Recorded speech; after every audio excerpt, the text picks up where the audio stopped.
Actually, I have a quick question for Krista, just a friendly thing. I heard you lived in Utah for 7 years or something.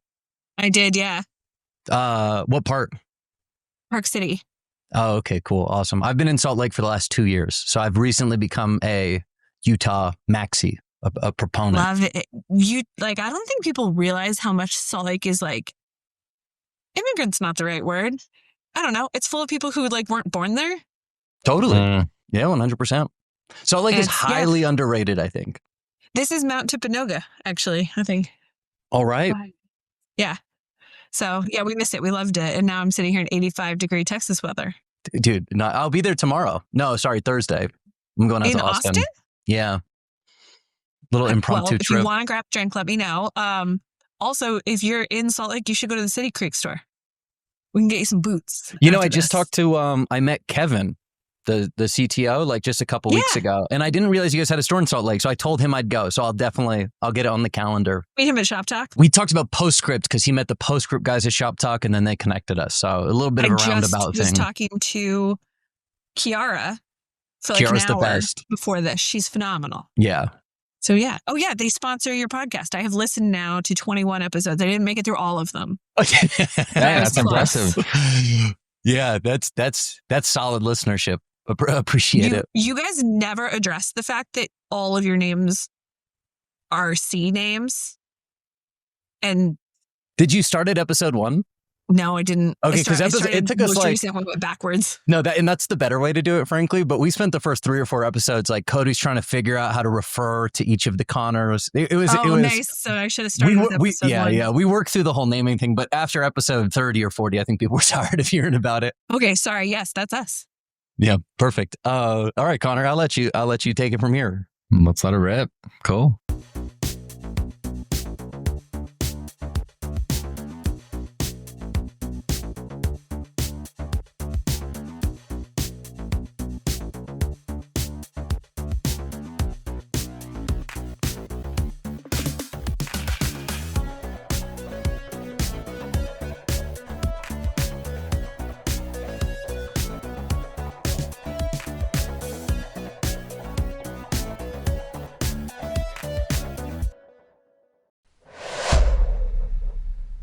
So if you've been doom scrolling D2C Twitter or LinkedIn like me, then it's impossible to escape all the conversations that are happening right now. There's obviously a lot going on with AI, image generation, ChatGPT 4.0, but there's also a lot of financial pressure, tariffs, economic consumer spending not looking great. So a lot going on right now. At Jones Road, we're definitely feeling, a lot of pressure, but we try to keep our team very lean. So try to enable our team to get more done with the amount of creative volume that we need to output. And, to be honest, do as little hiring as possible. And, again, I think there's going to be a lot more teams looking to do that. And I really think AI is starting to get at a place where it can really start to automate and take over some workflows that you're seeing. So if you've been wondering about how you can make all of this nonstop talk about D2C more practical, I highly recommend you book some time with the team over at Motion. I just got off a call with Reza, their CEO, to go over their agents, what they're building. He showed me behind the hood. And it's awesome. I honestly think it's going to change how DTC teams are going to use AI and agentic workflows to systemize ad processes.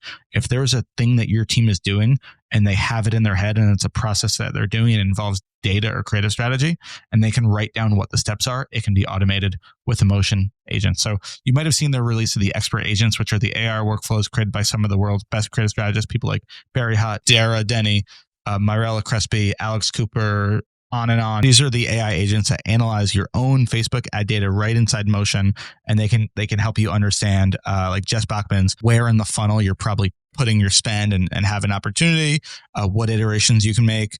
Is your creative diverse enough? There's some customer research stuff. It's just awesome. But these are all, again, super specific, built on your own data. But Motion has a lot more on their AI product roadmap that we've been lucky enough to get a sneak peek of. So whether you're a 7, 8, or 9-figure brand and you want an edge on this stuff, I highly recommend you go book a call with their team so you can get a private tour of what's coming next with their AI. You can get a first look at their next batch of expert agents and also see how they're going to help brands like Jones Road, Hexclad, and Ridge to automate a lot of the creative processes with their AI agents. Also, if you mention you came from here, the Marketing Operators Podcast, you'll get 50% off your first month. And it's all monthly contracts, so very little risk. They won't make you sign an annual thing. I'm excited. I think you'll be excited. Go to motionapp.com and again, mention the Marketing Operator sent you. All right. We have another Marketing Operators episode 57.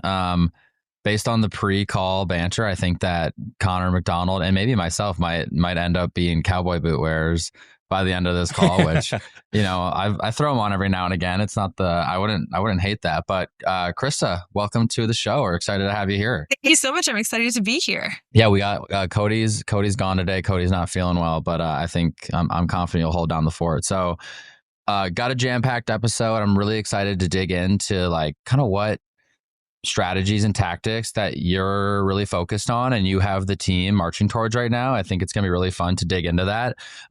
Before we do that, I think we need to give the good people of DTC Ecom Twitter what they really want to know, which is, are you a manual bids person or a lowest cost person over at Tecovas? What's the paid social ad account looking like these days?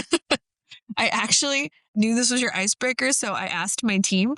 I was like, guys, we need this to be a consensus. Where are we going? And the immediate response was so passionate about lowest bid.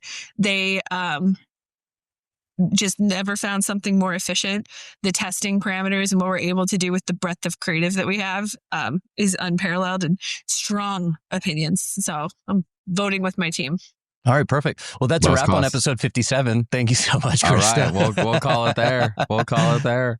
I'm not surprised you said that. We've had the same experience. I bet we share maybe somewhat of a similar AOV, and like it's always been so hard for us to get volume through manual bids, and I think it has something to do with the average order value of our product. So I wonder if it's something similar with y'all's account.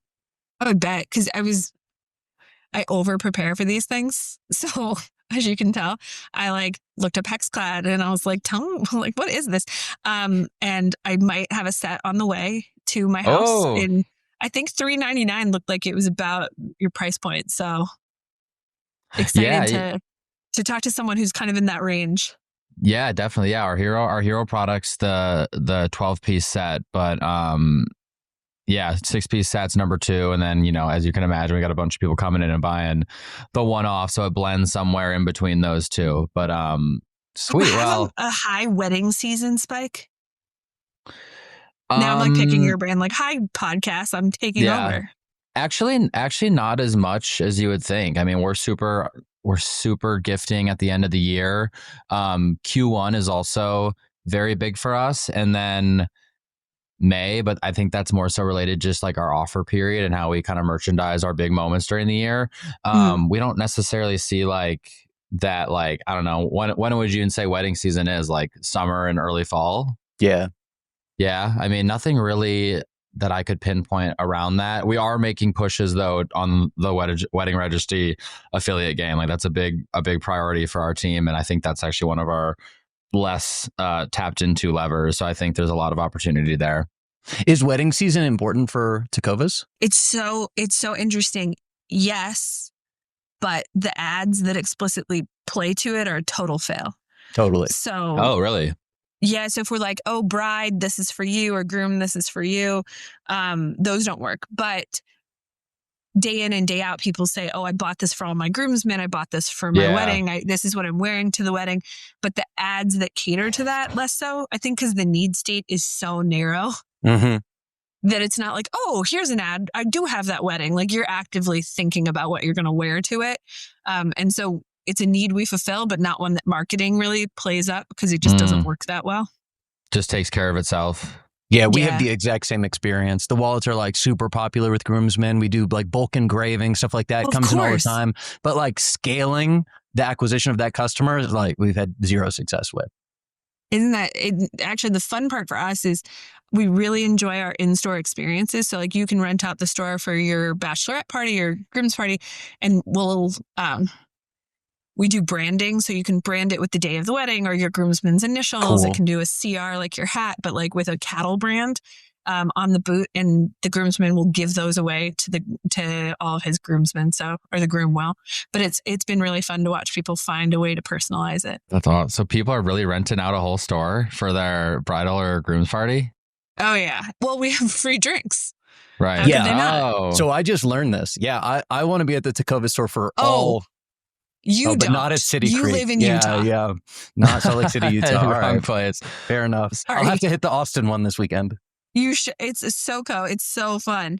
And it's during the weekends, there's a line out the door. It's called Boot Alley. There's other boot sellers on there, and it's just like a very fun energy. So yeah, Super you should cool. absolutely check it out. Awesome. Amazing. You guys have a bar in your store? Is that the setup? Every store except for Salt Lake City because of licensing reasons. In Utah, you're not allowed to pour alcohol in front of any area where a child can see you. So I found this out from like a random person that I met at Chili's. They had to create entire Chili's like new floor pad so that the bar was hidden away with walls all around it for nice. the only footprint like that. And it's in Utah because they had to stop the pouring. And I might be wrong about that because now that I say it so confidently, like I never double checked the law, but that's what people told me. Yeah, 100%. That's exactly what it is. I'm writing notes, how to do experiential, put a bar in your owned retail store. That's brilliant. I love it. It's not cheap. Yeah, I can imagine. We're actually in the determining whether or not it should be alcohol cost should go into our CAC calculation. And I'm arguing for yes. I think so. And we're going to talk it through. I think that's the most fully baked cost. So I think that makes sense. Amazing. If it acquires a single customer, that ranch water, we need to make sure that it's accounted for. Yep, exactly. Cool. Well, let's get into it. Before we do that, we're going to thank the sponsors, our premier sponsor, Motion, Prescient, Aftersell, Richpanel, and Haus. Tools that everyone here, well, I don't know about you, Krista, but at least everyone, me, Connor, and Cody use every day. And we're very thankful for your sponsorship. All right, let's get into it. So, Krista, the first question I wanted to ask you. So, Tecovas has become, a very well-known brand across the U.S., distribution across DTC, owned retail, and third-party retail. You're the CMO. Very curious, what is the CMO with that type of business spending their day-to-day doing? How would you describe your role and just kind of what the day in, day out looks like? Yeah, thanks. I should have introduced myself. Hi, I'm Krista Dalton. I work for a company called Tecovas. We sell cowboy boots and Western apparel and accessories as we go. We have 36 stores across 22 states right now. And are 10 years old. We're celebrating our 10th year this year. And as you said, I am the CMO and the SVP of digital. So the teams reporting to me include all marketing, and then e-com, including I spend a lot of time with e-com, long range planning. And my average day starts with an executive KPI dashboard. On Monday, typically, it's looking at a lot of reports. It's so funny because Sunday night, I prep for about 4 hours for the week, which I'd feel bad about, but I've seen this podcast enough to know that you guys similarly have absolutely no work-life balance. So I'm feeling fine. I prep for the week and just make sure I have all my numbers. And then with AI now, I pull all my reports. We use Zapier and they consolidate into key takeaways. I go in and I dig into the reports that have anomalous ups or downs. I check ROAS by each channel, kind of set out my priorities for the week. And then about 60% of my week is meeting with my team and making sure in group meetings. And then once a month, I have my OKR meeting with the team that's about 2 hours long. But a lot of my time is spent solving problems, dealing with one-off issues, and then setting long-term priorities. I've probably spent 20 hours in the last week working on long-range plan with the finance team and with my internal team. So it varies, but a lot of it has to do with leading the team, setting strategy, and checking goals. So in terms of the time you're spending, what I'm taking away from that is you're not actually spending a ton of time working on the projects that are being executed on right now. I would imagine you're spending a lot of time, let me step back for a second. Are your OKRs on a quarterly tempo? Yes-ish. We do a full company check-in quarterly, and we do that with marketing. But the goals can be anywhere from 2 years to 1 year, the objectives, the overarching ones. And then the goals underneath them, the KRs, are typically quarterly, so we can see progress against, so we can see leading indicators. Got it. Okay. So you're basically spending, I don't know, however long it takes you to set those OKRs. But after that, you're kind of you're aligned on the strategy, your team's with you, they agree what the things to do are, you have the goal set for everyone, you're kind of getting out of the way, letting the team execute, and then problem solving / collaborating along the way. Is that kind of like what the one-on-one cadence is, or the team meeting cadence is just like collaborating on those things that you've set at the beginning of the quarter or the beginning of the year or halfway through the year? Yes. Yeah, it's a good description. The only caveat I would make is I don't set the KPIs. I actually ask my team to, and it's a collaborative, like they come up with them, and sometimes I push them, and sometimes I'm like, is this really realistic? But at the end of the day, part of the goal is to check in with them and say, what's on your plate? Are you still working towards these things? What are you doing that's not going towards those goals? And helping them say no is probably one of the biggest things I have to do as a leader is, hey guys, this is not important. Say no, like stop working on this. And then the other half of my job is communicating what the team's working on to both my peers, who are the other C-suite. So chief merchandising officer, retail officer, legal tech, and obviously the CEO. And so a lot of it is like the distillation of the work, communicating it, making sure my team gets credit. Not credit, that's not a fair way to put it. Making sure my team gets recognition for what they're doing, Yep. And how hard they're working. Totally. Can I ask another quick question that I would love to hear more about? Is the report that you're reviewing Sunday, like what time period is that the previous week? And then like what are some of those key KPIs that AI is like drawing the takeaways from? This is such a good question. And actually, I would love your guys' advice on this. I was going to submit it to your new submit a question thing. The hotline. So the way that I've done, I'm going to talk about it pre-AI because my question has to do with like how much of an old man I'm being versus how forward thinking I need to be. But I would pull the report for the trailing two years. Mm-hmm. So the past like 700 days, I turn it into a pivot table. It looks at by channel, ROAS, spend, visits, new customer acquisition, gross sales, net sales, returns, and then the channels. There's about 15 of them. We break down CRM into back in stocks, and then regular campaign ads and things like that. And I look for anomalous trends and I put it into a pivot table that then tells me year over year, how are we doing and how are we trending year to date? So like if something spiked or didn't, I typically know why, but I also have to ask my team for context, like, hey, what happened? And sometimes they're like, oh, last year we released, for instance, this week we released this really wonderful dusty pink limited edition exotic women's boot. That's the comp year over year. And so checking that calendarization and things like that. And then also like, hey, your ROAS dropped. Oh, right. We've launched this new campaign. And those are things I should know. But I really feel grounded when I know the data. And so, yeah, I check trend. I do it by month. I do it by quarter and year over year, which sounds like a lot to do every week. But it helps kind of ground me. And then now with AI, I'm building an agent that is doing this for me and just popping out, hey, this is really working for you. Or like, hey, you should look into your socials, or popping like why.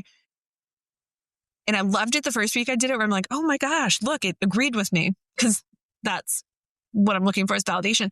But I find myself missing kind of like putting my hands in the numbers. And I'm trying to decide if, and I'm still trying to adapt to the AI because it's faster, it's easier, it frees my time up to do other things. Hallucinations are still a thing, so I still have to watch it really closely. But I don't know, taking myself completely out of like turning it into a pivot and making it into the numbers and playing with it and looking for those things that I can identify are weird, even if maybe the AI doesn't. I'm gonna miss that part if AI fully took this over. Oh, I totally agree with you. I've heard some people say it sounds like even the pivot table workflow sounds like super efficient. I've heard other people argue for manually inputting the numbers every day because that's how close to the numbers they want to be. That I don't believe in at all. I'm like, I don't think you're tracking enough if you're like manually placing them in the spreadsheet every day. So you're going to start like graying out at some point with Excel face. Yeah, 100%. So I think it's a nice balance. I'm totally with you. I have a similar workflow that is like pretty involved. Every Monday, I spend putting together like a retrospective on the previous week, starting from like a super high level, just like what's year over year growth. And then we're looking by geo, by category, by channel, across all these different dimensions. That's all top down. And then at the same time, the retention team or the acquisition team or the search team are putting together reports that's more bottoms up, where I might say, hey, our EDC business was up last week, 15%. We're actually more efficient. Why is that? And now the paid social reporting can help explain that. So a very similar process. Maybe it's a little bit more of I don't have access to pull, or at least I don't go through the process of pulling all that data myself, but it's more of a team effort, but exact same sort of outcome, which I think is really valuable. Yeah, it's so funny you mentioned that, because the report that's the main report that I do on Sunday, because that's my like ground myself. Target got me into that when I was at Target for 9 years, because they shifted their work week or their reporting week. So it was Sunday to Saturday. So everybody did their reporting typically at least Sunday night, which was actually really helpful. But it was also like 20 years ago. So I'm really passionate that Sunday through Saturday is the best way to measure weeks. So I'm on the Target team here. Well, right, but I haven't changed that this company, but but that. So I look at by MSA across the country as well. Like, hey, did we pop somewhere? Did we not? I tend to find the regional stuff is better to look at in a larger swath, like monthly or quarterly, because sometimes weekly stuff, Morgan Wallen was in town, so there was a concert. So it's like it pops, and that's good to know, but like not as much for strategy setting for the whole time. So yeah, I splice it also by e-com, and then I look by product, because I don't know how many products you guys have. I think we have about the same, but I have a few hundred, and so I want to know, like, hey, did something fall off a cliff? Did something pop? Why? I don't want to be the Saratoga people who are just blindsided. Yeah, totally. Yeah. See, I listen to you guys. We have 0 customer support ticket backlog right now, which is awesome. And it's all because we switched to Richpanel at the start of Q4. Q1 is usually when we're absolutely drowning in customer support tickets from Black Friday and holiday season. But right now we have none. So was it risky switching our tech stack right before peak season? Sure, but I couldn't be happier with the decision. Since switching to Richpanel, we've gone from overwhelmed to having an empty inbox, which is the place we want to be. Here are 3 of my favorite things with Richpanel so far. Number 1, if you know me, you know I love saving costs. So we save costs on the actual software by 50% right away. Much better deal. We also, I love it. The features, we have better features, better support. I see our team going back and forth with Richpanel. Even the CEO, Amit, is in there all the time, giving our team support, building out new features for us. Immediate impact. The analytics are great, as the automations are amazing. The AI social media moderator as well, you name it. There's just been so many features that we've been able to add on to either reduce our tickets or increase our efficiency, which is the name of the game. Second thing is we've actually had 1.26 million in revenue generated from our CX team in the last 4 months, literally turning CX from a cost center to a profit center. And third is getting early access to all their new features that are being released, like updated analytics dashboard, a bunch of AI stuff, AI social media manager, you name it. It's been super helpful for us. You probably have a backlog of meta ad comments if you're one of the operators and spending heavily. And that's where I love the AI social media manager. You're able to set everything up, automate it. It's able to learn from your best agents, your best replies. People think it's a human. It's amazing. And it's allowing us just to get back to everybody, offer a better customer experience, answer questions to get our ads performing better. So I love it. If you want to join the 2,000 plus 7, 8, and 9 figure brands that switch to Richpanel to save money, save time, and keep your customer service team happy, I highly recommend it. We switched at a really important time and they came through for us. So if you want to slash your customer support expenses by at least 30% overnight while reducing tickets, go to richpanel.com/demo to book a call and learn more. That's richpanel.com/demo. So are you worried, Krista, that if you were to automate all of it, that it wouldn't so you use this word you said grounding, right? Which I fully resonate with that. Cause like when you feel like you know where the data is, and like how you're pacing to the monthly target, how you're pacing year over year, it's like, that kind of tells you if/when you need to maybe go like address something immediately versus if you just need to stay the course and continue on like the long-term plan you've built out. So is your worry that if it's all automated, that it's like just not going to register with you the same way as it would if you're like putting in like you're manipulating it on your own a little bit? Yeah. I think that's a really good distillation of it. I'm very worried that like, it's part of who I am with business is I know my numbers. I love data and you can challenge me on a lot of my ideas and we can kind of hash it out, but it's going to be based in numbers and I know the numbers in my head. And when I just get the outputs of what the AI thinks I should look at, I don't remember the numbers as well. I don't remember the comp and I can't spit it off the way I can when I do the stuff myself. And it's not always 4 hours, by the way. That's typically when I see an anomaly. Like this is like an hour of work on Sunday just to make sure when my team comes in and says, oh, this is what we're seeing, I'm not like blindsided and I know what to ask and I can kind of guide them towards sometimes what I know, or I can ask the question that I need to ask. Okay. And do you have your team contributing to that report on a weekly basis? Is it so are you also getting like channel level reports from all your channel leads on a weekly basis to contribute to like maybe the more executive summaries type stuff that you're pulling? Yeah, I actually fully outsource that to my head of paid. She has to work with all of the channels to combine into a single email that she sends to myself and all of the executive team and summarize. She starts it with a bottom line up front, one paragraph that says, this is what we're seeing, main cause is this is what we're doing about it. And then underneath is, here's some channel level, here's our top items. We add pictures because people love pictures of product. Mm-hmm. And then we go channel by channel all the way down. And typically it's against OKRs. Hey, we're on track for this one. This one fell off. We're meeting about it. And here's where we're going. And that helps make sure, and she sends that to the entire C-suite, all of her peers, all of marketing and all of ecom, so that everybody can understand, hey, what are the key things? And she makes sure everybody's on the same page. I purposefully don't do that myself. Number one, because I think it's good for peers to have the expectation to discuss this with each other.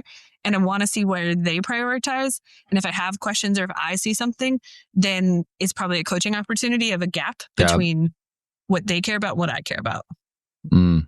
I love it. Wow. That's very robust weekly reporting. I love it. I mean, we're doing something similar. I wouldn't say to that. It is. I mean, I like it though. And I like that level of like rigor that you hold your team accountable to, and how you're taking this data first approach to finding problems versus I just feel like our ads aren't hi-fi enough or whatever the thing is that, you get from the CEO who's super far removed from the business that like I used to hear all the time in my agency days. I'm like, come on, like you're giving me some sort of feedback here that is just couldn't be more gut visceral feeling and not rooted in the data at all. But we do like the channel level monthly, like a very robust whole on channel report along with like the executive summary. And that's looking at like the previous month or the previous quarter, depending on the time, like the month that it follows after. And then we're doing like the executive report, month to date, period over period, and year over year every month, which is like kind of same as you. Like it grounds me in how we're pacing. And if I like need to go put out a fire anywhere or go give like some feedback on how much we are or aren't spending or how much we are or not pushing in a certain category. But I like that level of detail you guys go into every single week. Well, what's interesting about it and what you say, and boy, have I had those conversations where I get texts at like 5 a.m. Actually, not at my current company, thank you. But at my last one, my CEO would be like, I got this paid ad on this site. Why? And I'm like, I don't know how to explain algorithms better to you. And that sounds so rude to say out loud, but it's like, I didn't pick that one for you. We didn't bid on it for you. And he's like, well, how much are you spending on it? And I'm like, well, there's a bidding cap and it's working, so it's showing more. He's like, why? Why would you choose this one? I'm like, I didn't. And it was just so, I'm very thankful to be past that. But yeah, the one thing I would say is the email replaces a WBR. What I have found in the past with WBRs is sometimes they get too large because a lot of the company feels like they're being left out. So the meeting grows no matter how small you want it to be, especially because if you're at a small company where they're very used to transparency. And then once you hit that tipping point, probably when you reach $100 million, suddenly you're not so much a startup and you need to build to be something bigger and people want to be part of it. So it just keeps growing. But it became a grilling session and everybody spent too much time prepping. Yep, totally. Yeah. Like their whole Monday was like, gotta be prepped so I can answer all the questions that are going to be thrown at me, versus being able to have a point of view to say, this is the key story, put it in an email and go do work to drive it towards the larger goals. That's honestly what we were really, really worried about. And that's ultimately why we decided to make the channel review a monthly one as opposed to a weekly one. Because I was worried that we were going to be pulling the report for the sake of pulling the report, and that a weekly look is just a little bit too granular to measure any major channel trends. I mean, we still have, all the teams still have their level of a weekly report. It's just not part of this like more coordinated report that we do on a monthly basis. So that is kind of our hedge against, if anything's really wrong, it's going to show up there and it's going to get bubbled up. Like if CPMs triple overnight, it's going to get bubbled up in that report. But that's exactly the reason, Krista, we were like, we should do this monthly, because I think it's going to lead to some false precision and like not enough focus on the work that's actually driving these numbers. Like I don't want the entire team seeing every single Monday for the entire day on pulling this report. I want you to go coordinate cross-functionally. I don't want you to. Right. Yeah, it's so true. And the other thing is that like I can look at my stuff, but typically the cascading failures, that's such a, okay, whatever. So I'm going to describe it. But like the moments when it's like, my bidding went off the rails, is typically siloed into one channel, and that channel owner's going to catch it. Yeah. Like they don't need a WBR to be like, I have overspent by 7 times. I should go look at this. Like they're going to go look at it. Yeah. Yeah. And that, I think hopefully. that's also built into your, these being a data-driven org, I think just compounds in it comes through in every single thing you do, and to the point where your team knows to also have that approach in every single thing they do and every single kind of like standard check-in they have. So it totally bubbles up, and those things rarely get missed when it has that big of an impact on the business. The thing I found, have you guys have you taken over for a team? I didn't realize how data-driven I was until like my 3rd or 4th time as a manager. I think my team came to me and we were 6 months in, and she came and she had this great one-on-one where she's like, this happened, here's the results, the risk is this, and I fixed it. It's like, this is wonderful, thank you. And she goes, it was really easy to figure you out. You want to know like scale, give a comparative, and then like give the data and then the fix. And I'm like, yes, these are all the things that I want. Thank you. Because before she had been giving me the whole story and then I was driving to work and I had a feeling that my ad wasn't working. And then my mom told me that, and I'm like, I don't. And then she's like, no, you just care about the end result. I'm like, yes, I'm very sorry, but yes. Yeah.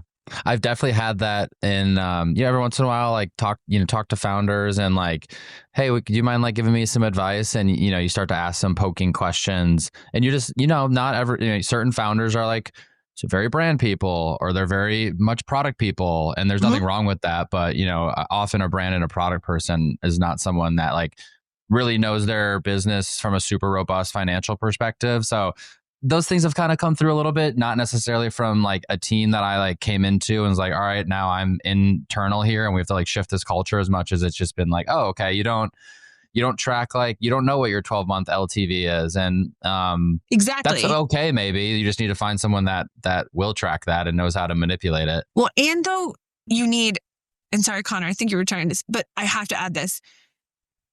I have never seen someone succeed by disrespecting what it took to get the company where it is today. That founder, what they created, what they built is incredible. And you have to have respect for that. And you can't throw it away. You can't disregard it, and you shouldn't. And the team learned behaviors that you need to add to rather than like strip out is typically how I see it go down.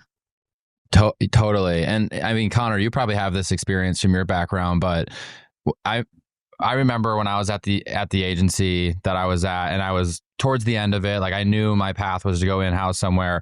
I very specifically had it in my head that I will not go anywhere that does not have a founder, a president, or some executive that I will report into that is a finance leader, because I've just, I've beat my head against the wall trying to like talk like unit economics and financial trend and data trends with a founder that maybe doesn't get that, but also didn't put the person in like, like at Hexclad, Danny Weiner's our co-founder, amazing product and brand person.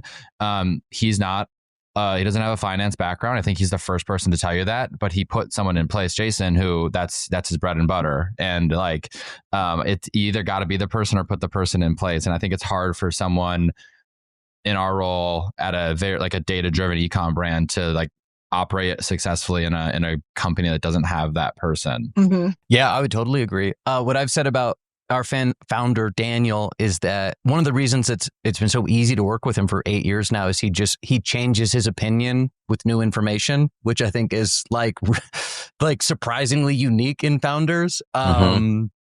Which like I couldn't be at a brand for 8 years where what I'm doing is dictated by his gut feel. Like, I like this, I don't like this. I have no reason other than that's how I feel about it. I could not have been here for, the much better part of a decade if that were the case. So I think there's just certain attributes in leaders that like attract good talent and can retain good talent. Yeah. And to be honest with you, the part that I always joke that people never think I'm gonna, out of all of like, you know how you have work buddies? My buddies always end up kind of being the finance guy and the tech guy. Tech guy makes sense, right? I'm e-com. We gotta be on the same page, speak the same language, prioritize the same things. Otherwise, it's just going to be not a great relationship. So that's probably less of a surprise. But the finance guy typically is the guy who I'm like, I have a million ideas. And he's like, neat. 99 of them aren't going to work. I'm like, that's really helpful. Thank you. Now I can focus on these 5 and let's go.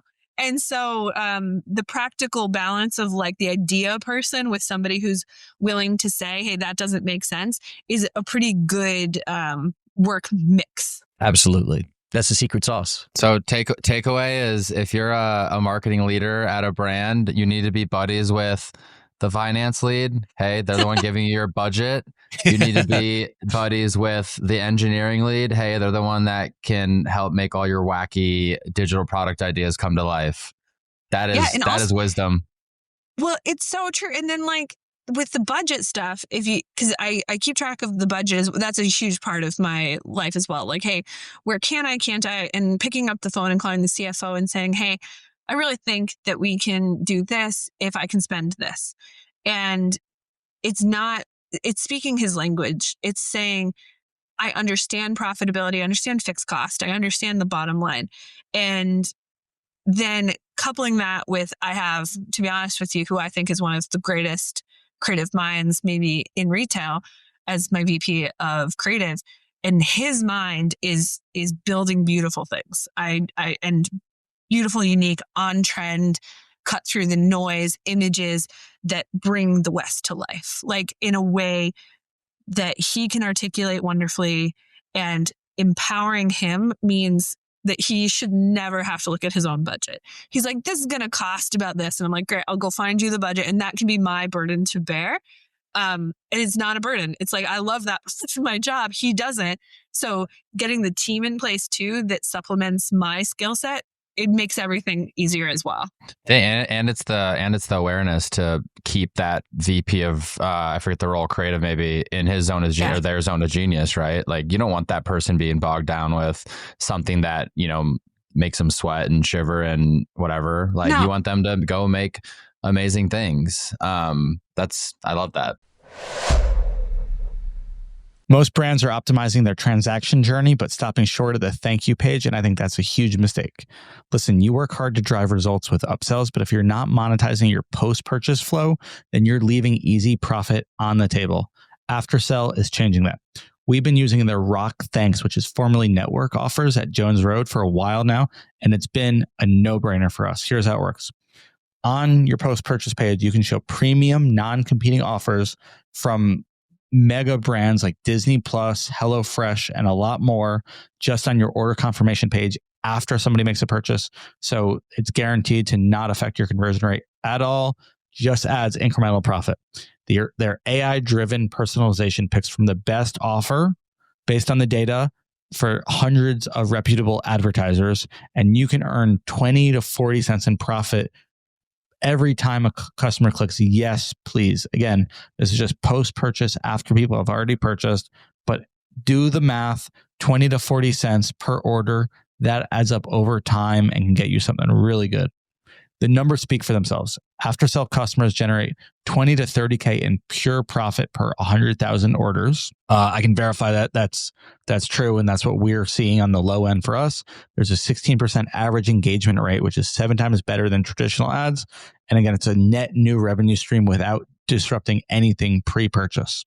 We've seen this work firsthand at Jones Road. It's an easy win and it's completely free to try. Plus, Aftersell is hooking up marketing operators listeners. If you sign up today, you can get their entire upselling suite free for a year. That's post-purchase, pre-purchase, checkout, all that stuff, all included if you sign up today for being a marketing operators listener. Just go visit aftersell.com/operators to try Rock Thanks and see the money start rolling in. So stop leaving money on the table. Turn your thank you page into a profit center with Aftersell today. I have a question for both of you because your product is really different than mine.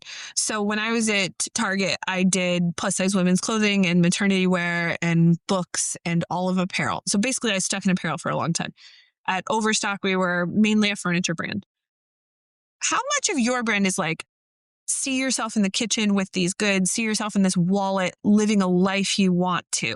Like, is it at all fitting into your customer's lifestyle, or is it more function that you kind of lean into? Yeah, we've leaned in super function. I mean, if you go into our ad accounts, it's very like, here are the things you can do with our product. Here are the problems of other products. Here's why our product's a solution. Here are the value props.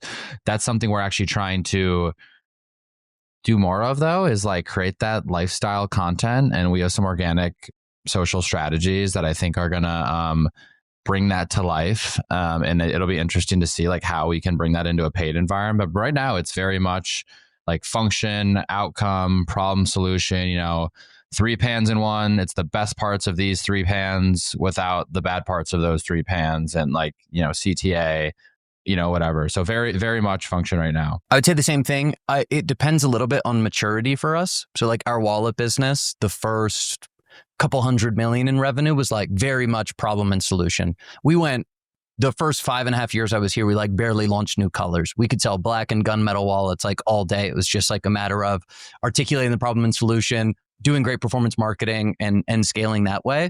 The wallet business specifically has grown more mature. So now it's more, I wouldn't even call it lifestyle yet, but it's more like fashion oriented. Like the absolute best thing we can do for the wallet business is launch new colors and styles. We launched this like kintsugi collection that looks, we call it like broken porcelain internally. It looks like a cracked wallet with like gold oil fill. Yes. It's kind of got like, it's like Eastern Asian inspired a little bit. There's this like history of the kintsugi practice. It's super cool. By far best launch ever, incredibly incremental. And that is not problem solution at all. It benefits from like people understand the problem solution of the Ridge wallet, but what's actually getting them to convert at that point is the story. So that's a matter of maturity. The way we're thinking about the business more broadly is we've expanded categories, wallets, wedding bands, luggage. All of those, I think, initially are going to be problem and solution oriented. At least like our team's really built out around being DR marketers. So let's build like acquisition machines within each of those. But at the same time, as we expand categories, we need to be like wrapping that in a larger brand mission, or that ends up feeling a bit more lifestyle over time. So kind of while we're building out these acquisition engines from a DR perspective, we're also trying to build out the lifestyle of Ridge. And that will also help as we expand into retail and new channels and things like that. How are we carrying through like similar values and aesthetics and things like that? So for me, it's a bit of both, I guess, depending on, the maturity of the brand or the category. And we know you, Krista, from This is Growth Marketing, that y'all are very, very lifestyle. And like we are now. Yeah. We wanted to, like, we purposefully wanted to be, we were performance based for a while. We said, hey, we are get your cowboy boots online. We were the first online boot seller. Like, and that was our story. We're like, we're a solution. But now, we talked about, we have bars in our stores. We have associates who know bovine care versus Peruku care versus exotics. What does it take? How long do you have to condition them? What does an issue with a split seam look like? And how do you fix it? And everyone from our associates to our creative needs to feel like, hey, this is a world that you want to be a part of. And aspirational in some ways, but achievable. That sounds like every one of those like words that you want in marketing. But when you come into Austin next week, we'll have the airport billboard. We actually have that for a year starting next week. And then 2 different billboards on the way in. And it's a model named Ronnie who is reclining on a chair in a bar. His boots are in the air. He kind of covers our Tecovas brand, but it's just cool looking. And we have found like upper funnel has just lit our lower funnel on fire. And it's been so fun to watch because it's every case study that you ever want to see brought to life. Like Tatari, I think, is going to come out with a case study about us from last year. And so it's such a fun place to be. I purposefully, whatever, here, you get to learn about me. I was at Target for 9 years. I was in merchandising, special projects, e-com, and then I went to Overstock because I really wanted e-commerce expertise. And they were around for 20 years as an e-commerce expertise. You learn so much about margin, EBITDA, P&L. We had over 5,000 partners and over 9 million items on site. So talk about learning about scale and a team of less than 600 for a $2 billion business. Like you just had to know it. And then I went to Tecovas, which obviously is less than $1 billion. But I wanted an omni-channel opportunity to build a brand that had a bunch of people who just loved the product. My whole career, people are like, what do you love about where you work? And I was like, the people. And at Tecovas was the first time I answered the product. And then I went to the people. I still love the people, to be clear. But I'm so proud of these boots. And like people say when they walk into our office, it smells like leather and it just smells nice. And so it's been a very, very fun journey in that way to show people something that kind of inspires them. I have a question on this. We have it. Connor put it in the doc here. Tecovas is built around the mission to make handcrafted, high-quality boots and apparel accessible to all. Is that like the mission of the company? Is that what you guys talk about internally? Yeah. The tag phrase we have, which is in a new brand spot that just launched for us on linear TV, all TV, connected TV as well, is the West doesn't need more people, but maybe more people need the West. And we can bring that to them. And it's incredibly important to us. We just launched last week wide calf boots. Take this, this is growth marketing. But truly, it was a white space opportunity where women, the number one thing that they were frustrated by was they're like, my calves are too athletic. I don't know if this is going to fit or if it's going to look good. So they were wearing booties and they didn't want to commit to the cowboy look. And immediately these wide calf boots caught on and people got them. And so the opportunity to have product that fits and makes everybody feel beautiful, and feel confident. So Western confidence. I say beautiful because I was referring to women, but to be honest with you, this is my first male brand. Obviously Target and Overstock were both like 70% women, and we're the opposite here. And it's been really fun to figure out kind of what resonates with men, as well as to learn that, the more you like aim for men, women will never be alienated, which is like a really fun fact. Yeah. When they're like, oh, I also want that. So I think this is a good transition into this category growth conversation and how you're thinking about the, merchandising of different categories. Cause Tecovas really scaled on the hero product, which is the men's cowboy boots. And now I know you have like multiple variants of this, but you just mentioned women as this what I presume is a growing category for you guys, and probably has a much higher growth rate than your men's cowboy boots just because of the scale it's at.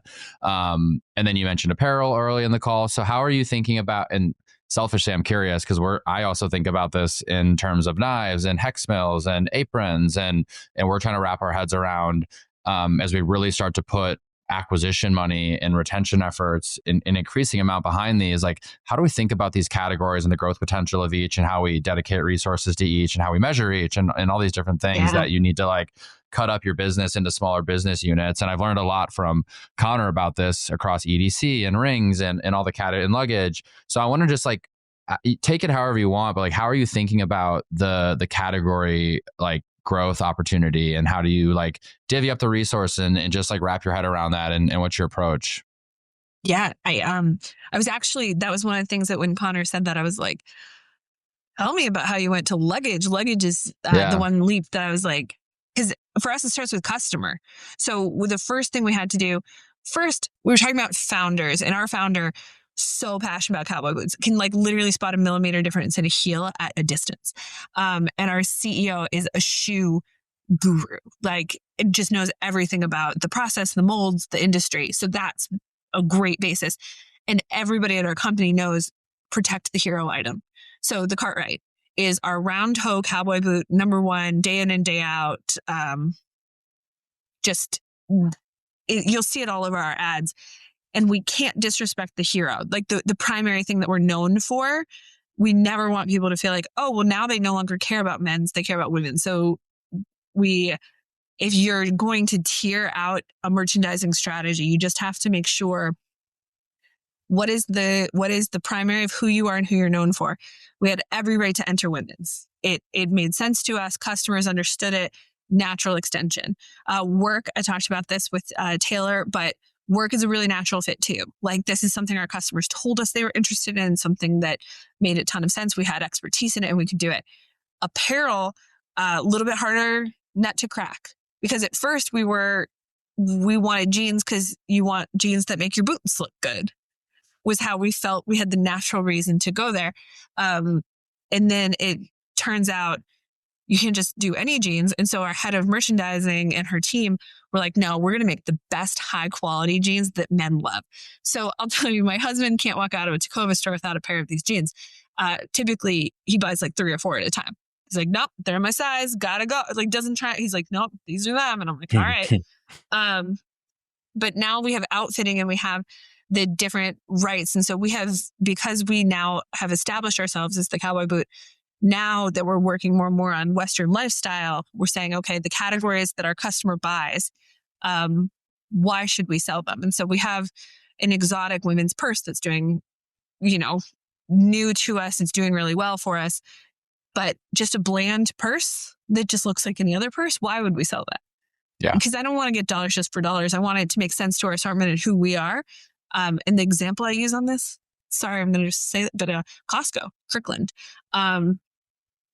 Kirkland reinforces who Costco is naturally. It fulfills their promise. Everybody knows what they're going to get with it, and it aligns with their business North Star. And that's what I want out of our entire assortment. Every item that adds to it needs to be true to honor the West, craft its future, which is our vision of who we are. So honor what came before, innovate on it. If we're not innovating on it, it doesn't belong in our assortment. If we're not being thoughtful about why we want the Western item, it shouldn't be there. So that's sort of our approach to it. But yeah, we've tested things like candles and gifting, and we have a tiny boot ornament that if you don't have, even if you're not cowboy boot people by the end of this call, get an ornament. It's made out of the leftover leather because they're handmade. And the leftover leather, the factory workers can make them into these ornaments. We pay them for those directly. And so it's a really great program that goes back to the community where they build the rest of our boots. And it's very hot on Instagram. They have a tiny boot box. It sounds adorable. It is. I own 5. If you want to hit next level growth, you need to move away from correlation-based measurement and move towards causality.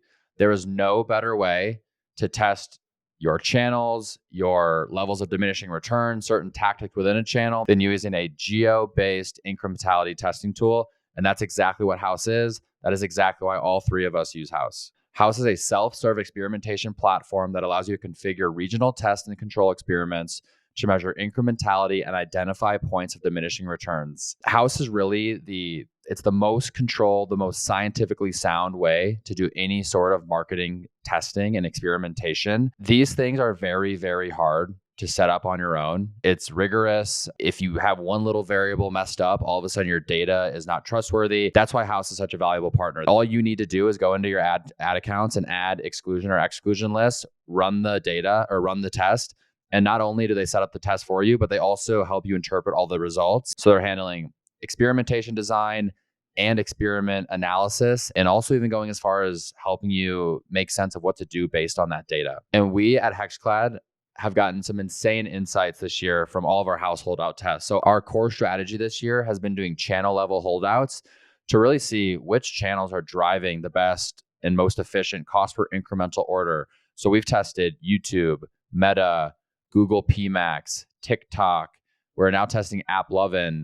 We are getting a sense of which channels are driving the most incrementally efficient first-time orders right now. And the amount of insights that come from that information is insane. It helps us inform where we develop creative. It helps us inform where we scale up budgets in certain channels and bring certain budgets down. Plus, we are now able to use our incrementality results and actually plug it right into Prescient. So not only are we getting causal data, that is actual data that we can trust to make decisions off of, but now the media mix models and the probabilistic data from Prescient is even more accurate because they're using actual data to inform their models and the readouts that they're giving us. Haus is an essential addition to your measurement stack. Go to haus.io/operators. That is spelled HAUS.io/operators to start your incrementality practice today. I'd love to talk to a couple of things. You guys let me know if any of these resonate. I think one of the best things we ever did came from our biggest failure. Well, I say the best things we ever did was our biggest failure because we learned a lot really quickly. And that was launching watches end of 2022, I guess, or 2023. The last 5 years have been a total blur, but it's like our first like new silhouette, basically. We're basically just a wallet brand. We go to launch a new silhouette and we're like so excited. We have this watch that we're coming out with, Quartz Movement, which is like the more affordable option. It's priced pretty high because we have relatively expensive wallets. We were like, we think we could command a high price point in watches. And then it had like a little feature where you could like switch out the bezel so you could have a couple different colors and things like that. We're talking before the launch and we're like, we're going to sell out day one. It'll take 2 days. We have like, it would have been like $2 million in revenue or something. We were like extremely bullish and we launched to like crickets, essentially. It was, it was not good. I have so much empathy because we've all been there. Yeah, totally. And it was just such a wake up call. And a couple, like I said, a couple very valuable conversations came from that. I was having a conversation of the founder of everydaycarry.com, really big everyday carry brand. And I was like, why don't you think watches work? And he goes, well, I don't think Ridge is necessarily an EDC brand. It's like an EDC brand for noobs. And he said that very lovingly, like your customers are buying EDC products for the first time. They're not scrolling the forums, getting the very best knife or like caring deeply about the watch features. They are like your standard everyday guy who's like now investing in a wallet for the first time. And that insight alone can inform product so much. So we've said a couple things like what always resonates is small metal items that you carry every day. That's just like a pretty simple rule of thumb where if it checks those boxes, like we could sell quite a bit of it. That's what our customers expect and appreciate us for. The other thing is price point, where I'm like, oh, we can't look at the margin or the relative price point of our wallets and apply that across categories. We have people who are willing to invest in quality products, but it doesn't translate to being the most premium watch option. So as we've expanded into wedding bands, for instance, or we just came out with a power bank a couple weeks ago, we know we can be towards the top, but we're not going to try to be a 25% premium against competitors. We just can't command that. So it's like, so when we think about, I just love how you've phrased it, Krista, about like what your customers expect from you. It is a matter of quality. There's a matter of like what products can you sell. There's a matter of what price can you command in those new products, and like really fine tuning that has been extremely valuable. And it's come with some really big misses on our end. And then the last thing that I'll say, and this is why I asked earlier about like the mission of Tecovas, because we've adopted this, like our mission internally is to create innovative functional products designed for life, which is like very broad. But I love that. Aspirational. Go for it. Totally. And it's like, and I think it is a good guiding principle where it's like, there's nothing about price in there, but like the watches don't fit that. Like if that's what we're trying to do, the watches they're not really designed for life. They're not really functional or innovative. Power banks, for sure. 5-in-1 charging. We've got all this cool stuff. The luggage, a lot more functional. We've got this weatherproof feature. We've got this lifetime warranty. It's just like, we end up trying to reinforce that mission. And when we can do that, things seem to succeed a little bit better. So like that's been our like big unlock over the last, that's a 3 or 4 year learning plan. So, okay. I love this so much for several reasons. One is I'm consulting with a couple of smaller guys who saw me on Taylor's podcast and like just asked me to talk about their businesses. And one of the things I find is very few of them know, like, I was like, what are the 3 key promises that you've made to your customer? And I give them 3. I'm like, you can have 3. Like if you have 1, that's fine. And then if your product doesn't meet that promise, why are you expanding into it? And that's the question I keep coming back to with like, if your promise isn't being kept, what? And they're like, oh, well, our customer also buys this, so we want share of wallet. Okay, selfish. You're not the solution for your customer then. You're not, it would be, it's so funny because, again, at Target, we had this limited edition or limited time offers. So we would partner with very famous designers, have a limited offer in like 50 stores. Like this was an incredibly small amount of our 1,800 stores, but the brand heat was there. And it was really to give us access to having the ability to sell something at a price point that didn't necessarily match what the rest of Target was. And it would be more accessible than like buying a ball gown off of like a runway, but it wasn't exactly a normal inline Target thing. And so we needed to find an entry point into it. And if you don't know who what your customer wants from you, you're like, well, we can do this because we have the knowledge. Your customer doesn't know that about you. And so I love that you're like small metal things. We can do any of them. You know what I think is like the product I'm like most in retrospect, like whoever thought to put, and it was definitely a dude. I'm sorry, but it was a beer bottle opener on the bottom of a flip flop. Yeah. It's like nailed it. I was like, this is the dumbest thing. You have a rock stuck in it. And then it just went gangbuster. And I was like, I misunderstood this customer need. Honestly, yeah, a great tip for marketing to guys is if you just put a beer bottle opener anywhere, it becomes like 20% more enticing. Put the middle of your golf club, or the example of a brand who knows themselves really well. As we're expanding TV, we're exploring all what's out there. Man, the Masters knows who they are and they know their worth. The golf tournament, they have like a set amount of sponsors. They guarantee almost nothing to them. There's a wait list to be one of them. You're welcome if you're chosen. And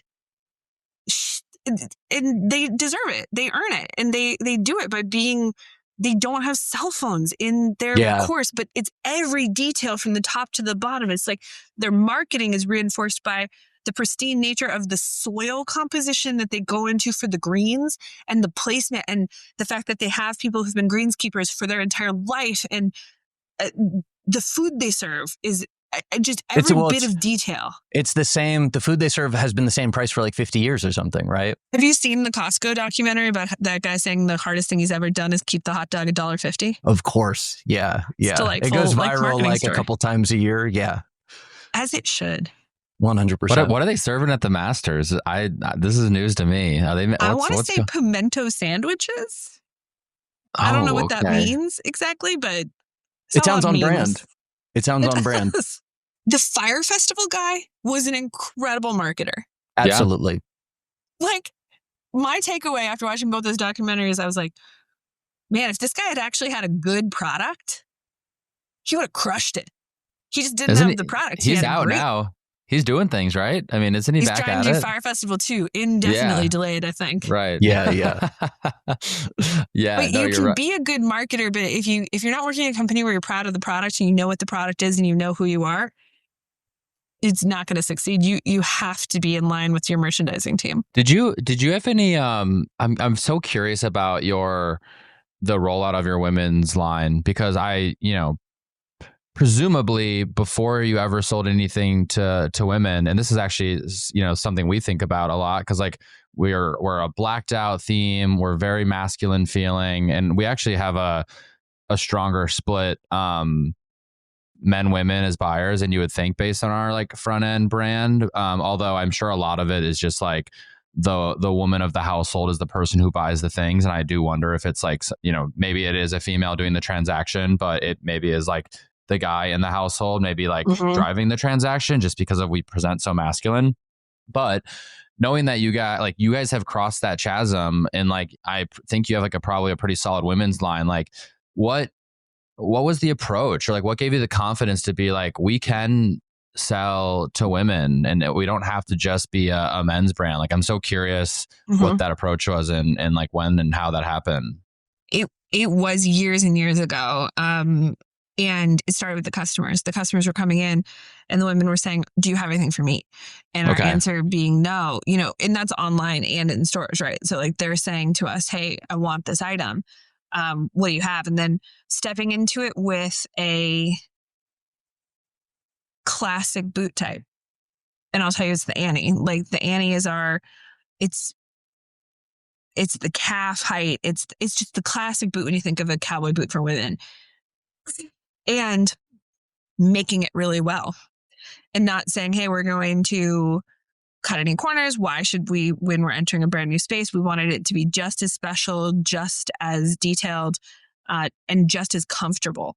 Those are our brand promise. Those 3 pillars I was talking about, right? Great craftsmanship, comfort from the day in, so they don't need to be broken in the way cowboy boots do elsewhere. And then making it available at a price point that was achievable. Were incredibly important, and the customer really naturally came. But previous to me, we overcorrected. The way, as you said, right, it's a smaller thing, and so the growth rate was higher. So we overcorrected and said, let's really market to women, and that alienates men. And so going after that customer explicitly was bad for business. But going after her we have what she wants. We can CRM her to death. We can Instagram her and influence her. And I use the channels that really hit her personally. But for a larger brand, we will be more masculine facing. For our stores, we will be, because that's who we are at our heart. And we don't want to alienate that core customer. So when we talk about entering a new space and thinking about the product expansion, we want things that make you look beautiful, that feel comfortable, make you feel confident. And we want to be the store where if we're your first pair of boots or your 50th pair of boots, you love coming to us. Because it can be intimidating entering into a new space. I can tell you from luggage to wedding rings is like wild to me. I actually opened your site while you were chatting because I was like, how did I miss this when I was doing my research? But like wedding ring shopping is really intimidating. We had a 29 or 30% return rate on overstock in rings because men would just buy 3 different sizes when they were buying it and then return the 2 that didn't fit their girlfriend or wife. And that it's a really intimidating space, and going into a jewelry store is really intimidating. And that feeling of wanting to shop someplace but not feeling welcome is terrible. So at Tecovas, come on in. We'll get you a koozie and a drink. You can walk around. You can leave without buying anything. No one's going to be mad at you. You can just enjoy your drink and go. You can enjoy live music and the smell of our leather and come back later and enjoy your boots later. But it's really important to us to be a place where no matter your knowledge of the West, our knowledge will supplement you and it won't alienate you. Do you have, so I don't know if you guys would have the statistic, but what percentage of cowboy boot buyers is it their first cowboy boot? Overall, pretty low 3 years ago, a little bit higher in the past year and a half. But for us, less than 30% of our customers are brand new. Got it. So it is one where, to be honest with you, we had to show people who were pretty protective of their space that we knew what we were talking about. And we had to show them, again, our founder sold these out of the back of his car and went to Mexico, to Leon, where they make cowboy boots and have for hundreds of years. we had to show people we know what we're doing and we know how to do it really well. And we know how to make you something that's going to last dozens of years, if not your whole life. And so breaking into that credibility was incredibly important. Yeah, no, and it sounds really difficult. It's kind of like the EDC space is like that too. It's like probably a much smaller audience, but people really care about the specs of the knife or whatever. And it's like, or the watch was like trashed by the EDC community because they were like, this is a $400 quartz movement watch from a wallet company. They were like, it just didn't land on a lot of fronts. So I think I think that's a really important thing to consider. I was curious. I told you I talked to Kevin a couple weeks ago, the CTO at Tecovas, and he was trying to pitch me on buying the Dean. And so then I was thinking about it. I'm like, I've never even considered buying a Cowboy boot, but I was like, it's an inviting brand. And he was like, the Dean's like a good, almost like transition boot. As your first boot. He's like, I think you could pull it off. So it's interesting, especially as you guys continue to grow. I mean, you'll have to be cracking more and more novice Cowboy boot wearers. Yeah. And the Dean has a zip, which is like a Chelsea boot almost. Yeah, it is. I'll tell you the other thing that I know so I was the chief customer officer at Overstock, which was such a great foundational thing after being a merchant, because it really starts with like, who is your customer? What are they all about? And who do you want them to be and who do you aim for? And what's preventing them from buying with you? And the example I give with COVID was a game changer because my grandmother turned 100 on Friday last week. She'll be very mad I said that out loud. Let's all pretend she turned 21. But she bought something online in 2020. And we thought that the integration into online shopping was going to take 10 years, was what we were kind of predicting for the home market. And the home market went from, I think, 18% online over 43% in 2021. And so it just exploded, this online space. And what we knew at Overstock was the problem we were trying to overcome was people's fear of buying furniture online, buying a mattress, buying a couch, because then you have to return it if it doesn't work. And what does that even look like? And so that was a barrier to entry. With Western, this is such a funny thing. Men don't know how to style a Cowboy boot, but they really don't want to be told, here's how you style something, because that feels alienating to them. So instead, we have to find a way to show them a man who's wearing pieces from Tecovas that are easy to mix and match, not alienating, but also not explicitly saying style your boots, because that also alienates. So it's been a tricky thing to thread as we've walked through it. How did you learn that was, because I see I've talked about Huckberry a bunch.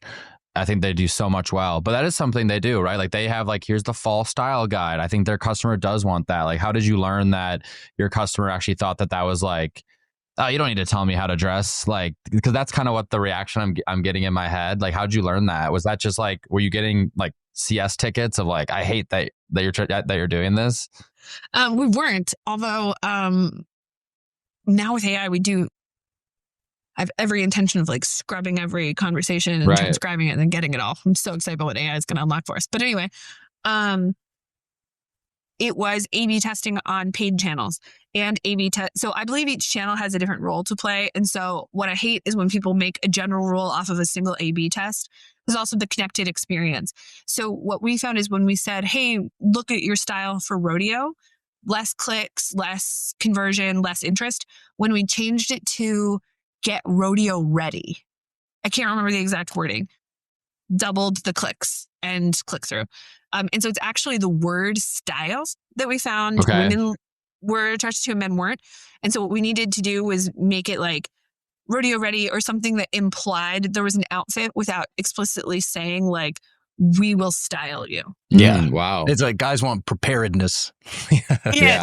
There was a very, also, there's a weird thing about so I rolled out mannequins at Target. I was part of the team. Anytime I say I did something at Target, understand that there were 50 other people doing it with me.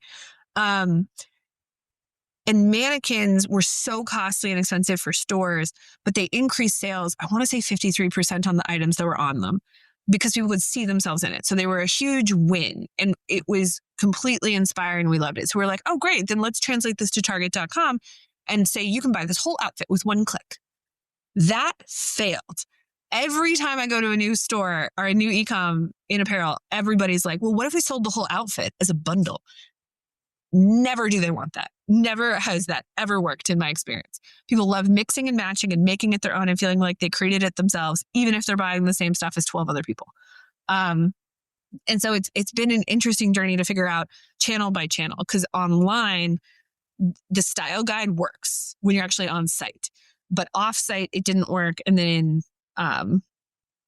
CRM, it just has to run down, like, you can buy a shirt, you can buy a pant, and they look good together, but we don't say buy these together, because the explicitness of it is alienating. And you didn't take, I love that you didn't take a test from a channel that's speaking to people that presumably haven't bought from you yet for the most part, and take that and like be like, oh, that is just the rule across the entire mix now, because that would be a huge mistake. Like, chances are, once you have acquired someone and they're a fan of the brand, that maybe they're not going to be like, you don't tell me how to dress anymore. Maybe they're going to be like, actually, now you've gained my trust and I do want you to help me style this thing. So I think that's a really good takeaway from that. Like, you can't take all these learnings, and like, I think a lot of time you can. I think there's a time and place where it's like, hey, this CRO test maybe will apply to paid. Like, we've done some stuff recently, and in terms of how we're like messaging the coding on our pan, where it's like, oh, that's a really insightful finding, and it's just like a split test between two different ways to like say something that should spill into paid. But it's like, you got to have you got to know when and when not to like connect that dot versus not connect that dot, as opposed to saying like, let's cut the watch didn't work. Right. Right. But I do think you guys have talked about testing a lot, and the two really unique things that I learned about A/B testing, one is, don't treat it as universal. Don't treat it as a golden goose, because the one thing I find about A/B testing is sometimes it can get into the collective company, I don't even know how to say it, like rule book, like an unspoken golden rule. Like, oh no, we A/B tested that years ago. We don't do that. Yeah. And it's like, could we readdress that? Could we do like even an AA test and see if it's still true? And then the other piece is, A/B testing, unless you're very thoughtful about it, should never be treated as, okay, sorry, how am I going to word this? Channel specific A/B testing scares me, because the connected experience is how customers experience it, not in a vacuum. And so I am pushing, my paid person is doing a test on landing experience. So she isn't changing her creative, she's changing where it lands. And that's something that we hadn't done before. And I really wanted her to do this because I'd seen success elsewhere and it's driving great results. But now she can play with the creative. But now there's two aspects that we need to consider. Okay, when they land from this, what should they land on? When they land from an upper funnel looking, should it be different? Should it be, and we've tested landing on the PDP versus on blog pages versus on homepage versus like anywhere, and even like cohort testing within that. Some cohorts are like, just get me to that search page, just get me here. And so that is the stuff that previous to AI, I think the scalability of actually doing the math on it is what limited us. And now what I'm most excited about is that we're using a company right now that does 33 different variants with like 10 different sub variants. And if it wins in every variation, then it becomes a win. But if it only wins in combination with 7 others, then we try it in that combination and change out different things within it. We could never do that with a human at scale. AI is the only way for that to happen. That's what I love about AI. I love it. Amazing. It's more critical than ever for marketers to not only understand the full impact of their paid media spend, but where to move dollars to continuously improve results. Prescient AI stands out as the only platform offering daily omni-channel forecasting and optimization for all your paid media channels without bias. Prescient's halo effects show the often unrecognized performance of upper funnel tactics in channels like YouTube, TV, TikTok, and even newcomers like AppLovin. It's 2025 and marketers need to adjust their measurement toolkit to adapt to the changing landscape of paid media. As brands grow, they need heightened investment in more channels and upper funnel channels, and distribution is probably getting more complicated as well. And like I said, measurement strategies need to evolve, and that's where Prescient comes in. Prescient has been amazing for us, helping us understand which of our channels are performing well, especially hard to measure upper funnel channels like TV, YouTube, etc. It's really allowed us to understand what's driving results, what the halo impact of these channels is going to be. And it's really given us a lot of precision and confidence to be able to allocate our budget to these channels that maybe they don't look great by traditional measurement, capabilities, but with, advanced measurement, with Prescient, it's actually really helped us get the confidence to scale these channels. And it's been amazing. TV's now 20% of our budget, largely thanks to Prescient being able to understand the impact that it's having. For a lot of brands, there's also just an expanded requirement to understand how your paid media efforts are creating impact across your retail and wholesale channels. And it also does a great job of that with Amazon as well. So I highly, highly recommend using Prescient to be able to understand the full impact that your paid media is having on your business. It'll help you forecast revenue, understand your acquisition costs. You can figure out exactly how much you should be spending on each channel. There's a reason Prescient is trusted by scaling brands like Jones Road Beauty, Hexclad, Safa, Hollow Socks, Coterie, and over 100 more. Prescient is the leading MMM for brands seeking confidence to scale top of funnel, drive omnichannel growth with confidence. Go to prescientai.com/operators to learn more and see it for yourself. All right, so we chatted about like your day-to-day, how you set goals, like some future planning stuff, a lot of awesome bits on merchandising there. I'm really excited to ask you about more related to like the right now as the near bound and like the rest of the year, call it being the far bound. Like what is Tecovas doing strategically and tactically in their growth marketing, like right now and through the end of the year that you think is providing like the biggest impact to like you hitting your goals or growing revenue or growing efficiency? Like what are the like this is the thing I think the people that listen to the show love, like what are the tactics that y'all are working on right now that the team is working on? They're 75 minutes in. They deserve the juicy details. I know. I'm so sick. It's like, no way will my team listen to this. They will, but it'll be fine. I know there's probably a lot. So if you want to choose like 2 to the 3 big ones. Well, no, to be honest with you, I'm going to answer it in 2 different ways and let me know if you want to double click on any of them. But yeah, when I came in as CMO, I set 4 key strategies in place. I wanted to make sure, because we were at the tipping point, right? We had a lot of people who, I have employee number 7 on my team. She has only her first name at Tecovas.com. You know what I mean? Like, yeah. So we have people who grew up at this company and who've been here for the 10 years. And I knew coming in that the company was at a tipping point of growth with, large double-digit growth, that we needed to set ourselves up to scale. So the 4 priorities I had: number 1, role clarity. In a startup, pick up a paddle, do other people's jobs. Like, oh, you don't know how to do that? I'll step in and help. Is really helpful. As you scale, you need to have your expertise and your knowledge in your lane be really clear. Not because we don't want people to like feel integrated and work as a team, but because you're not doing your job to 100% if you're also doing 3 other jobs. So came in and did a lot of role clarity, and that really helped with, hey, who owns what KPIs? And that helped like the marketing team knowing your job is traffic, retail's job is to convert them. Get the traffic there and they'll sell them. And they didn't have that clarity before because they felt ownership of the whole company. Number 2, integrated marketing. We have a calendar of every channel, what turns on when, why, which products, and how. And it sounds really nuanced and detailed, and it is. But hey, we are launching something that doesn't need paid ads. Phenomenal. Bank that money. Give it to CRM because the repeat customers are the only ones going to buy it, and they're going to buy it same day. So that type of integrated marketing planning and buying is really important. And then 3rd is capitalizing on key moments. So saying no to things means we also have to get creative about what we say yes to. So Kelsey Ballerini decided to gift her entire team on The Voice Tecovas boots. And we were so excited. We're like, phenomenal. We'll brand them for you. We'll go for it. We weren't a commercial sponsor of The Voice. We weren't doing any other thing there, but I don't know. Whatever.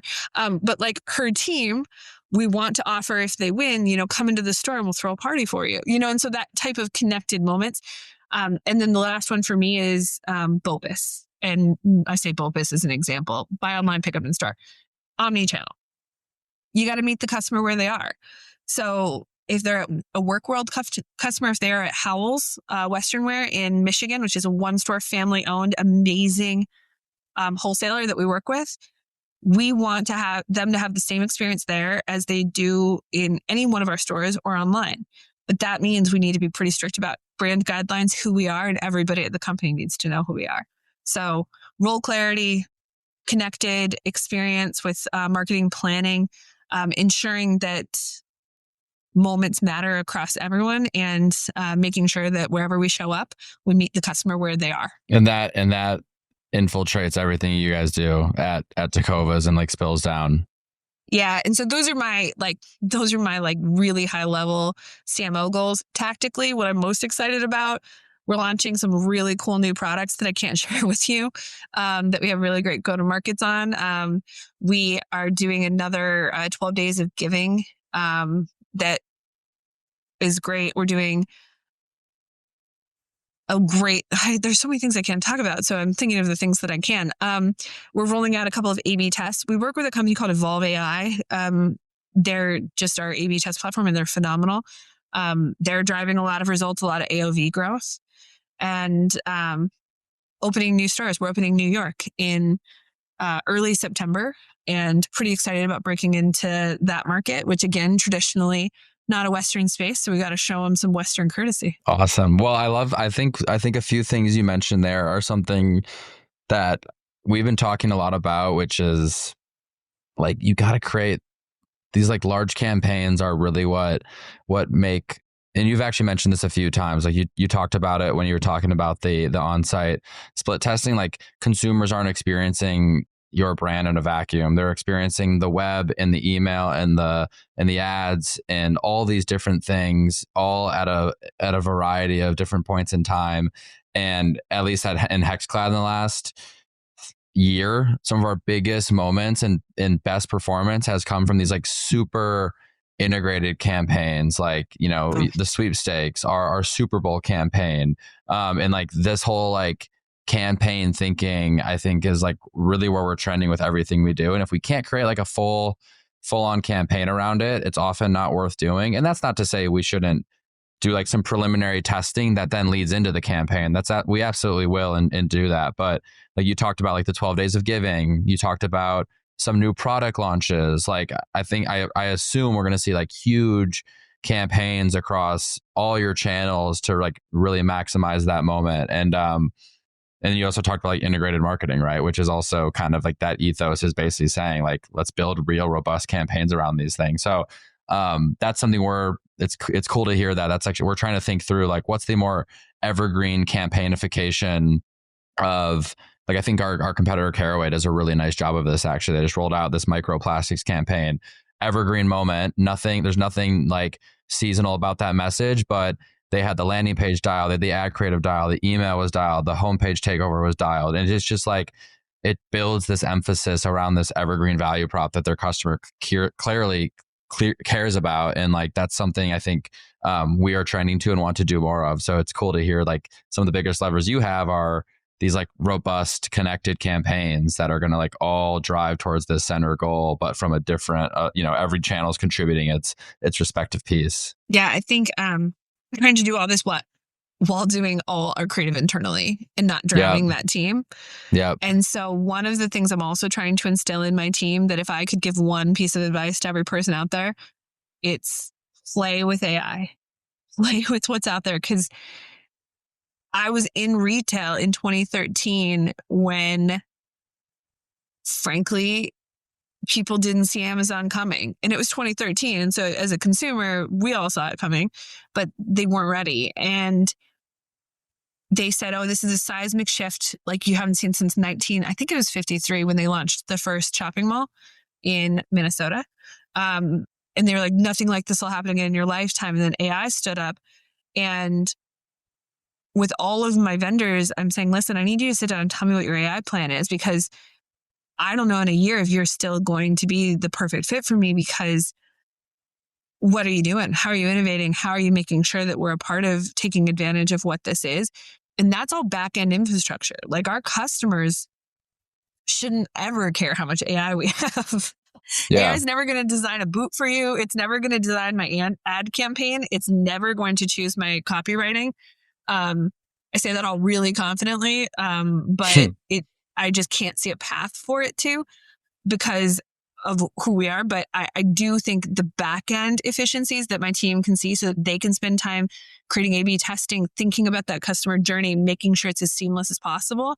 And the website should be able to have maybe API calls that call from all the different, like, I'm not gonna lie to you, I'm not entirely sure CDPs are gonna be a thing of the future, because if you have a flat data source, you might be able to get it all from an AI collecting it like automatically within the next 3 months, personalizing your journey across it.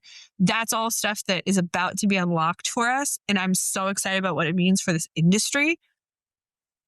But I don't want my team to go down a rabbit hole of like being the alpha test of everything. They just need to be aware and pulse and learn what they can today, so that in a year, they're not a dinosaur. Totally. I mean, we're starting to see it with the tools, right? I mean, Motion's doing some really incredible, AI powered tools that are basically automating a lot of these creative workflows that people have, or that brands have a lot of people and a lot of systems built around, and they're building these AI agents to like automate that stuff.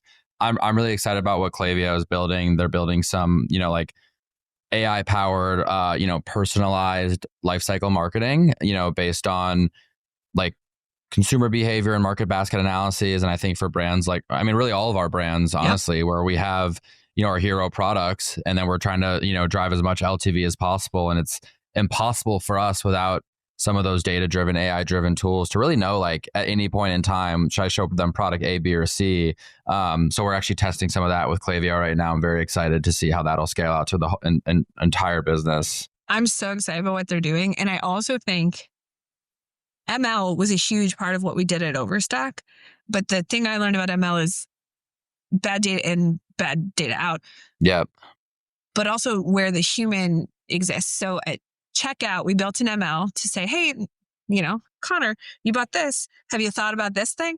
And the idea was easy click ad. So if you're selling a Christmas tree, Christmas skirt, phenomenal, go, so easy ad, AOV growth, UPT growth, phenomenal. Originally it was built by merchants who literally said, okay, here's what people buy together and this makes sense. And we're like, we can build this better. We have 9 million items. We can do an ML. The ML took all of the data, and then the example I always give people is queen mattresses. The suggested purchase with a queen mattress was another queen mattress. And I went back to the ML team who had built this thing forever, right? And I'm like, hey guys, what is happening? And they showed me and they're like, this is 90% of people who buy a queen mattress, the next thing they buy is a queen mattress. All of the secondary data doesn't matter because 90% is so many. This is the right thing to do.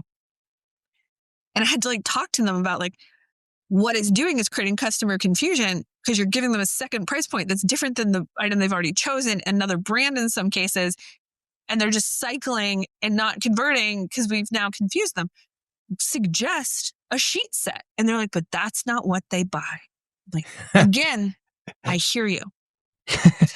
And so those are the things that I think we'll still need a human thumb on the scale or some kind of thought about yes, the data directs you, but keep catching those moments, keeps the customer in mind, and remember that as good as the data is and as right as the data is, it doesn't always mean it's the right customer experience.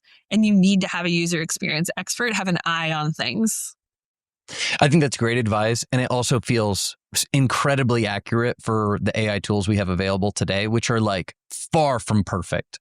I talk to a lot of people who are still expecting out of the box ads or something, which maybe someone can tell me that's kind of working for them. When in reality, it's you just need, it's either serving a purpose further upstream. In the case of the AI ads, I like it from a concepting perspective. We have our founder, Daniel, will drop in an idea he had every once in a while. He used to just type it out. Now he just puts into ChatGPT and he gets 60% of the way there. And it's okay, yeah, that's amazing.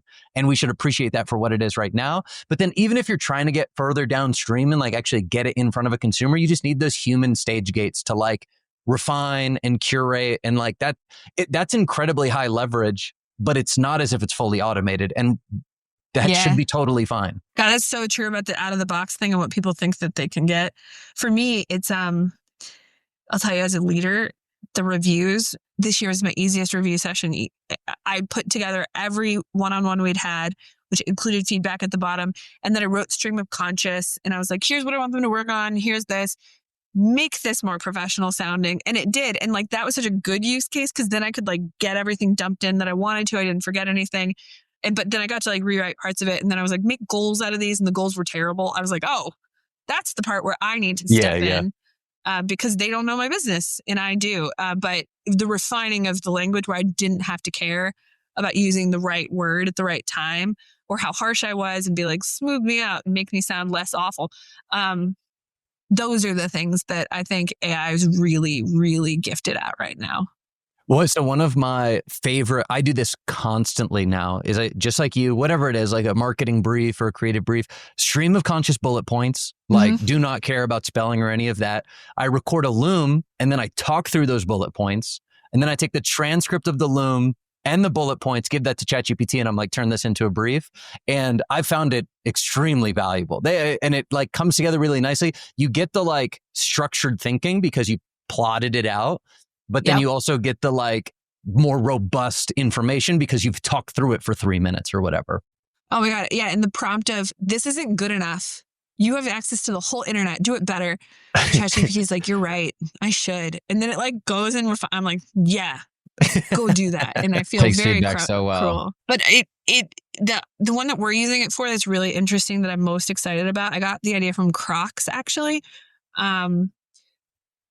Is we use Otter, which everyone I know uses kind of a different assistant, but it attends every meeting about product from concept through launch. And then it takes in our retail team, records feedback sessions on like, hey, here's what customers are seeing, or hey, this boot was harder to get your foot in, or hey, we're actually seeing an issue with this out of the box, puts it in there and then spits feedback back to the team. But the team can also like ask questions. Hey, I thought this was originally supposed to be metallic. Why is it not? And it's like, oh, 5 weeks ago that was changed because of this.